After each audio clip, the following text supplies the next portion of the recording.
Hey Pens fans, beat reporter Josh Yohe here, and what has become a theme, the Penguins selected two very talented defensemen in the first round of the NHL draft. Here's a look at the newest Penguins. Unexpected? Maybe a little bit, but I'm extremely excited. Couldn't be happier to come to Pittsburgh here in front of the hometown crowd, and just overall great feeling there. I think Colorado was probably my favorite team growing up, but definitely Pittsburgh now. Try and model myself after Drew Doughty, guys like that, maybe Nick Lindstrom, poise, patience with the puck, and, trying to get that intensity and grittiness like Doughty has. Players like Crosby and Malkin, how does that make you feel? How do you think it will affect your game? Yeah, of course, the best players in the world. it's a pretty good thing, and I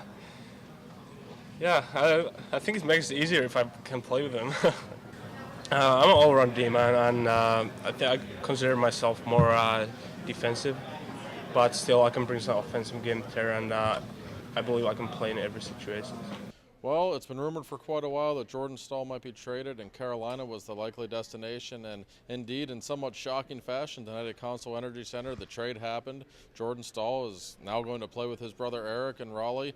In return, the Penguins get Brandon Sutter, a very good third-line center. I think Penguins fans are going to like this guy. He's only 23, really good player, and the Penguins also got a good defensive prospect and a very high draft pick.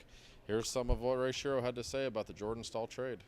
Up until maybe at some point today, that I always felt that Jordan's going to be back with us next year, and we've had a great relationship. He's a very important player for our team, and but a couple teams were pretty aggressive today, and one being Carolina. And we just felt as an organization that Jordan's at the point of his career where it's time for him to really take the next step in his development, and it made sense with the Carolina deal. The assets we got back in return, it was a fair deal for both parties, and I think it's a good personal situation for Jordan, also professional. So I think both teams are happy. I talked to Jordan personally about this, about his role and where he can go with his career and so forth. And I don't know with Sidney and Gino being here that it would be a long-term fit in terms of having him grow as a player. So the Carolina thing, as I say, it's a funny thing to say, but it just felt right to do, and it was the right place for him, hopefully, and it's a right deal for us, most importantly, and hopefully both parties are going to be real happy. Brandon is the key to the deal for us. We really like Derek Pouliot and Brian Demoulian. Those are key assets as well.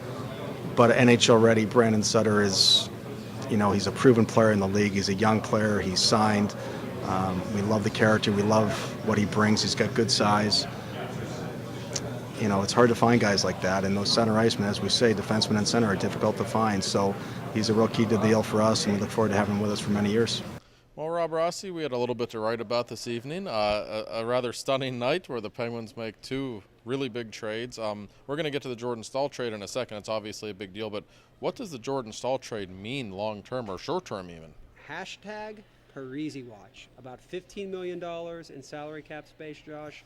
If anybody out there thinks the Penguins aren't going to go hard after Zach Parise, one of Sidney Crosby's best friends, in a summer when they are going to sign Crosby to basically a lifetime contract, people are just fooling themselves. The Penguins went all in on this, and I'm telling you right now, in every part of my soul, I believe that the Penguins are planning on aggressively pursuing Zach Parise and giving Crosby the winger, much like they provided Malkin with James Neal. Right. And that's going to be their big four going forward. And it's a startling turn of events. For years, we've been writing about how are the Penguins going to sign all these guys and fit them under their salary cap, and now all of a sudden, here they are possibly pursuing the biggest name in the free agent pool. It's unbelievable. You got to give Ray Shero a lot of credit. Yes. I didn't think he had any type of leverage in the Jordan Staal deal. I mean, Jordan, basically just came out and said, through people, I'm going to Carolina. I'm going to be there sooner or later, and he's going there sooner now. And look, Carolina's going to be a really good team, but Brandon Sutter is an ideal fit as a third-line center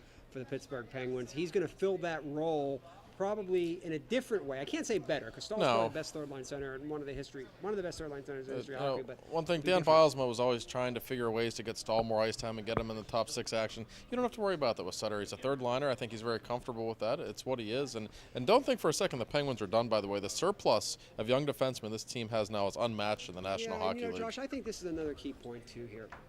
I think something missing from the Penguins last year was that youthful exuberance. Yes. And that, I don't want to say hunger. They were hungry. but they were just together for a long In time. 08 and 09, you saw that youthful Yeah, exuberance, and, yes. you've now Enter Brandon Sutter. You've now moved a pivotal piece of this core, Mm-hmm.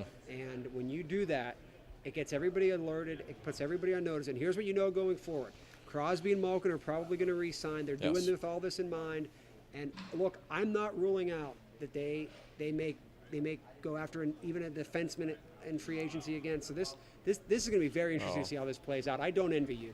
Thank you, Robin. On a quick personal note, Jordan Staal, I think both of us, one of the favorite guys we ever Aces, covered. And aces. Zbigniew McCulloch, we didn't even get into, also Congratulations traded. on your marriage, Jordan. By the way. Yes, and McCulloch, a class act, even though things didn't work out well for him, and we certainly wish the best for him back in Phoenix. And it's been quite a night, and we'll be back here in the morning. Who knows what will happen tomorrow? I don't even really want to think about We'll be it. making another video for Trip These Total are Media. Abrasi. I'm Josh Yohe. Good night, everyone.